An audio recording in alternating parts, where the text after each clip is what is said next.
Perkataan Ibnu Daqiqil Id rahimahullahu taala dalam Syarah Arba'in Nawawiyah tentang masalah takdir, agar kita jangan terlalu menggunakan akal kita.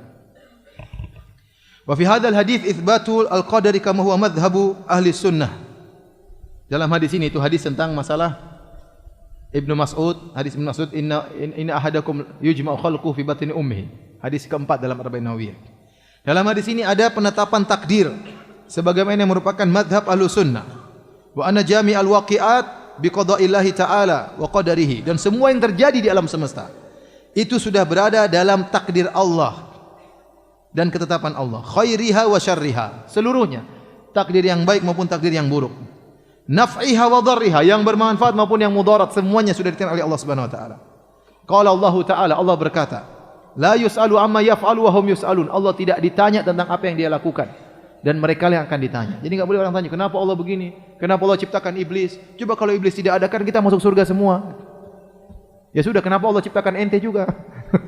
Ngapain tanya itu, bukan urusan ente. Udah, ente jalani aturan. Otak ente enggak sampai, ilmu Anda enggak sampai. Ya. Betapa banyak perkara kita mau jelaskan sama anak-anak, dia enggak paham. Banyak perkara kita mau jelaskan sama anak, dia enggak paham. Kalau ada orang tanya sama anak kecil tanya sama antum, Abi, ini gimana cara HP kok bisa kita ngomong sana yang dengar? Antum bisa jelaskan? Antum aja enggak ngerti mau jelaskan sama dia. Nah, ini ada gelombang. Gelombang itu apa, Bi? Kan bingung. Saya pernah waktu anak saya kuliah di Madinah, ada tugas dia belajar di sekolah Arab, tapi ada les bahasa Indonesia. Kemudian dia tanya, dikasih PR, dia tanya, Abi, disiplin itu artinya apa, Bi? Bingung dia. Disiplin. Tanya lagi, Bi, apa itu artinya pesiar itu apa artinya? Karena enggak tahu bahasa Indonesia dengan baik ya.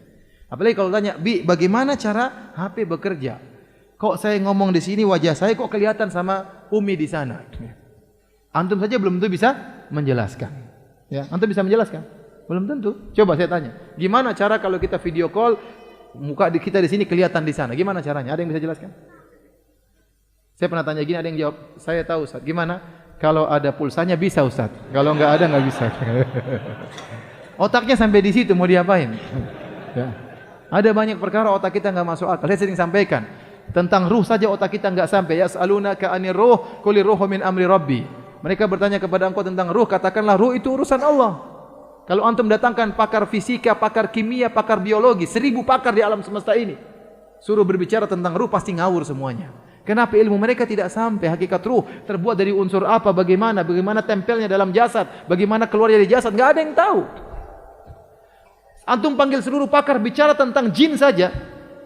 Bagaimana kok bisa dari api dirubah menjadi suatu makhluk yang tercipta dari api, bisa jadi makhluk seperti ini, bisa masuk dalam tubuh manusia, bisa menguasai otak manusia, bisa berbicara dengan pita suara manusia. Bagaimana caranya? Otaknya enggak sampai. Banyak perkara otak kita tidak sampai.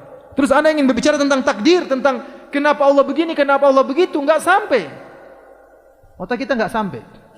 Makanya Allah tutup masalah ini, kata Allah, la yus'alu amma yaf'al. Jangan Allah tidak ditanya dengan apa yang dilakukan. Wa hum yus'alun. Mereka yang ditanya. Ente beriman dengan takdir, tujuannya apa? Kalau ente terkena musibah jangan terlalu sedih, kalau ente dapat anugerah jangan sombong. Itu maksudnya. Bukan untuk ditanya kenapa begini, kenapa begini, kenapa. Otak kita enggak sampai. Kata Ibnu Daqiqil Id, ini ulama Syafi'iyah. Wala i'tirada alaihi fi mulkihi yaf'alu fi mulkihi ma yasha. Tidak ada protesan dalam kerajaan Allah. Allah melakukan apa yang dikehendaki dalam kerajaannya.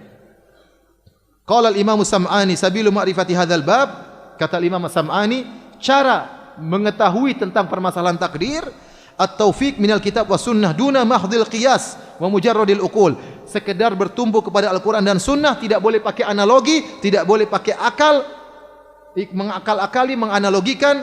Faman adala anit taufiq minhu dhalla wa tah. Barang siapa yang mencoba memahami takdir tanpa Al-Qur'an dan sunnah, dia pasti sesat. Dia pasti tersesat. Fi majalil hayrah, dia akan kebingungan. Walam yablugh shifa'an nafsi wala yasil ila ma yatma'innu bihil qalb, dan dia tidak akan tenang, dia tidak akan bisa paham dengan baik, tidak akan bisa tenang. Jiwanya akan selalu goncang, tidak ngerti. Li'annal qadara sirrun min asrarillah. Karena takdir adalah rahasia dari rahasia Allah Subhanahu wa taala. Duribat dunahul astaru. Allah telah meletakkan tirai yang menutup tentang takdir Allah, rahasia Allah, enggak ada yang tahu. Wa ikhtassa subhanahu bihi, dan hanya Allah yang tahu tentang rahasia tersebut. Wa hajabahu an uqulil khalq, dan Allah telah menutup rahasia takdir sehingga tidak sampai kepada akal manusia. Wa qad hajaballahu ta'ala ilmal qadari anil alam, maka Allah telah menutup ilmu takdir dari alam semesta. Fala ya'lamuhu malakun, tidak ada malaikat yang tahu tentang rahasia Allah. Wala nabiyyun mursal, tidak seorang nabi pun yang tahu tentang rahasia Allah. Malaikat Jibril pun enggak tahu. Nabi pun tidak tahu. Waqila, dan dikatakan inna sirral qadari yankashifu lahum idza dakhalul jannah. Ada yang mengatakan rahasia takdir baru bisa diketahui kalau mereka masuk surga. Tapi intinya ini rahasia Allah Subhanahu wa taala. Yang penting kita beriman, semua yang terjadi alam semesta atas kehendak Allah Subhanahu. Apa yang antum lakukan, pengajian yang terjadi sekarang, saya ngomong begini, semuanya sudah dicatat oleh Allah Subhanahu wa taala. Kita diciptakan oleh Allah, perbuatan kita diciptakan oleh Allah, perkataan kita diciptakan oleh Allah, semua diciptakan oleh Allah Subhanahu wa taala. Namun kita tidak tahu apa takdir kita. Maka tidak boleh seorang bertumbuh dengan takdir, dia beramal soleh dan tidak boleh bertumbuh dengan takdir. Ada seorang tatkala mencuri di zaman Umar, kalau tidak salah dia mencuri. Kemudian Umar tangkap dia mengatakan, "Ya Umar, bukankah saya mencuri karena takdir Allah?" Dia beralasan dengan apa? Takdir. Kata Umar, "Saya potong tanganmu juga dengan takdir Allah."